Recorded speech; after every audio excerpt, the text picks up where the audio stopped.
Добрый вечер. Его голос знают во всем мире. Он выступал перед Папой Римским и английской королевой. Оперный певец, он сочетает классические арии с поп и рок-музыкой. Сегодня у нас в антракте знаменитый итальянский тенор Алессандро Сафина.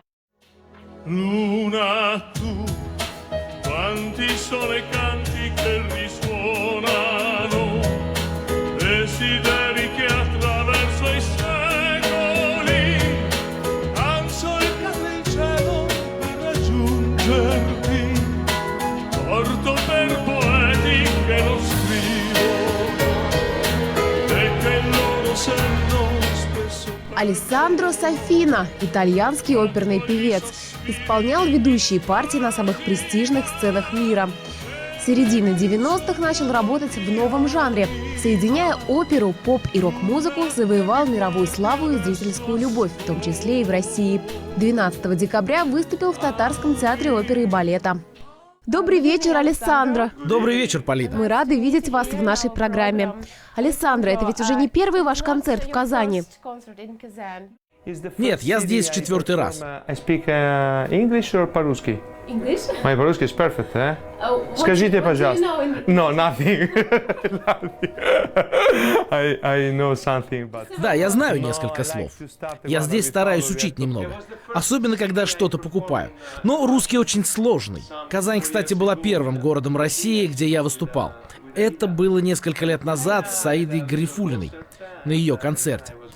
Потом еще дважды я здесь выступал в этом красивом оперном театре. Что вы думаете о нашем городе, о Казани, об оперном театре и о публике? Публика в Казани всегда была потрясающая, а город один из самых красивых в России. Публика каждый раз принимала меня очень тепло. Я благодарен вам. На этот раз мы приготовили немного другую программу. Тоже в надежде порадовать казанцев. Судя по расписанию ваших концертов на вашем сайте, вы довольно часто посещаете Россию. А с чем это связано? Да, я не решаю, куда мне ехать выступать. Меня приглашают, и я еду. Вот сейчас я возвращаюсь в Италию петь оперу. Потом у меня концерт в Германии. И уже в феврале я снова вернусь в Россию. Это должен быть тур по городам. 4 года назад я выступал и был здесь впервые, и потом было еще много концертов в России. И честно, мне здесь очень нравится. Некоторые говорят, что есть нечто общее между Италией и Россией, русскими и итальянцами. Я имею в виду менталитет. А что думаете вы? Ну, я не знаю, потому что культуры очень разные, и страны все очень разные. Но в чем наши страны похожи? Они обе имеют великие культуры. И еще что есть общего, русские люди очень сердечные, дружелюбные и очень гостеприимные, как итальянцы. Особенно на юге Италии. На севере народ немного другой. Вы обладатель прекрасного голоса, и вы в прекрасной форме. У вас есть какие-то секреты? Да нет, у меня не великолепный голос. Я думаю, что я хороший певец. А великолепный голос? Нет. То есть вы скромный человек? Не скромный, но я думаю, я просто знаю, кто я есть. А как насчет режима, диеты, спортзал, может быть? Вы имеете в виду то, как я выгляжу? Нет, спортзал опасен для здоровья. Спорт — это плохо для здоровья. Я должен пить больше. Пить водку, не спать — вот это хорошо. На самом деле нет, конечно. Но в спортзал не хожу. Я много занимался спортом в молодости, сейчас немного ленюсь. Я стараюсь есть здоровую еду, не пить много, вот и все. Ничего особенного не делаю. Вы соединяете классику и поп, и рок-музыку. А вы помните, как пришли к этой идее? Эта идея пришла ко мне в 1990-х. Вы не поверите, но я пел в Большом театре Палермо партию Ленского в опере «Евгений Онегин». И мне попал в руки диск, на котором были записаны 5 прекрасных песен. Одна из них — «Луна». С тех пор я все время пою. Все говорили мне: не пой поп-музыку, ты же тенор. Но я никого не слушал, потому что мне нравилось, как она звучит. И я понял, что это хорошая песня. Я записал эту песню, композитор отправил запись в компанию Universal. И они попросили записать альбом. Его хорошо приняли в разных странах. И мне все это нравилось самому, и поэтому я продолжил работать в этом направлении. А что насчет вашего стиля? Вы называете его поп-опера или оперный рок?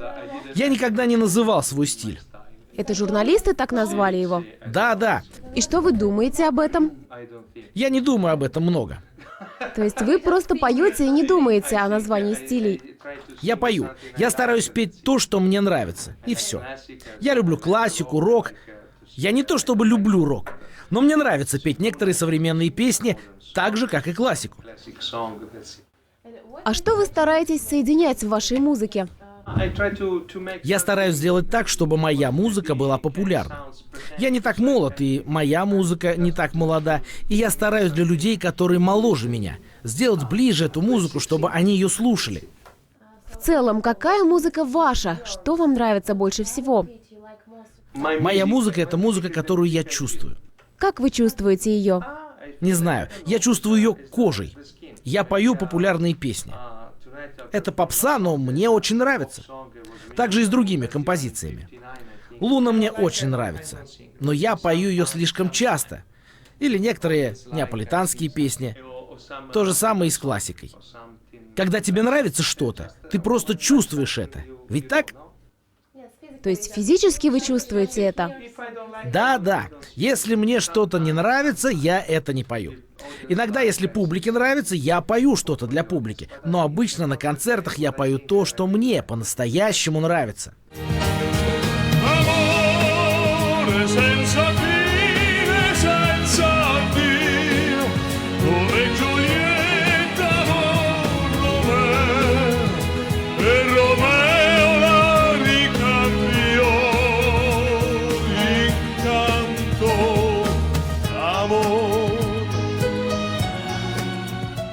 Как вы думаете, какова миссия музыки?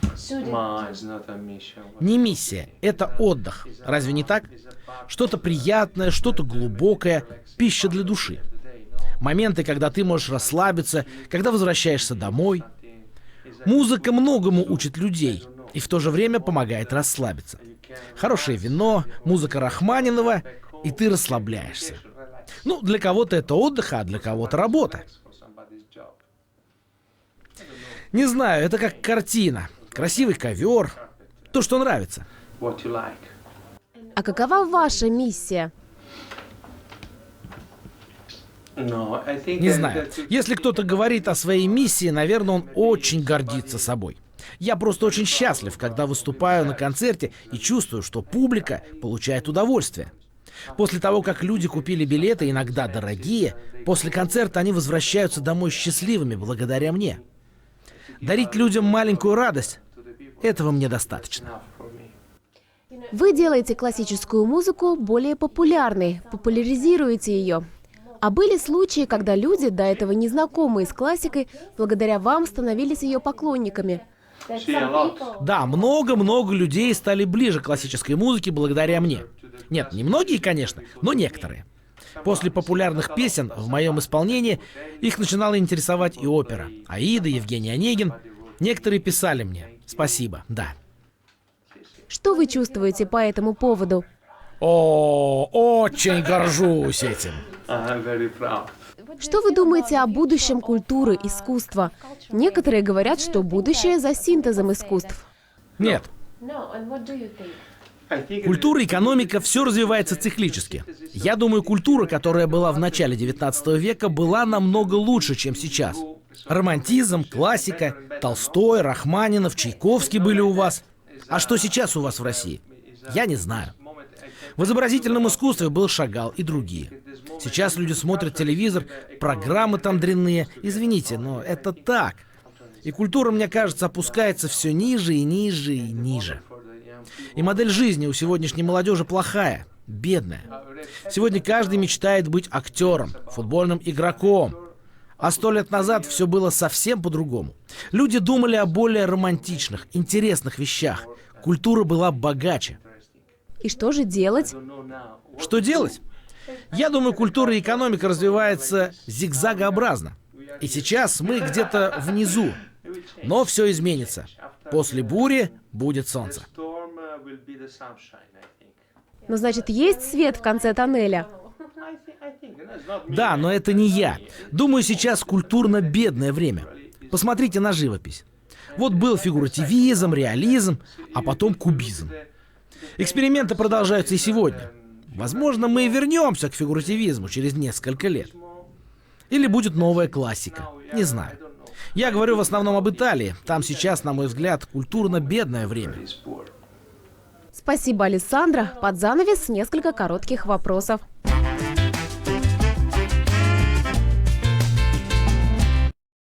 Какие качества людей вы цените больше всего? Свет изнутри. Когда люди счастливы, улыбаются. Открытость и искренность. Сегодня многие люди, я опять говорю в основном об Италии, играют какие-то роли. Они неестественные. Мне нравятся простые, открытые люди с улыбкой на лице. В чем секрет счастья? О, я не знаю. О счастье мне сложно говорить, особенно на английском. Но и на итальянском тоже сложно. Но вы можете петь об этом. Да, когда я пою, я надеюсь, что могу дать немного счастья людям. Но может быть из-за того, что я отдаю счастье людям, я сам не так счастлив. Это как художники или поэты, великие артисты. Я не хочу сравнивать себя с ними, но великие художники создавали свои лучшие произведения в тяжелые моменты жизни. Что самое главное в жизни? Это может прозвучать слишком примитивно, но я думаю, здоровье, чтобы становиться старше без сожалений. Стараться делать все, что в наших силах, проявлять все свои возможности. Не быть Рональдо, Месси, это не так важно. Каждый должен быть лучшим на своем месте. Счастье — это просто. Спасибо большое, Алессандро. До свидания. Ciao, Kazan TV.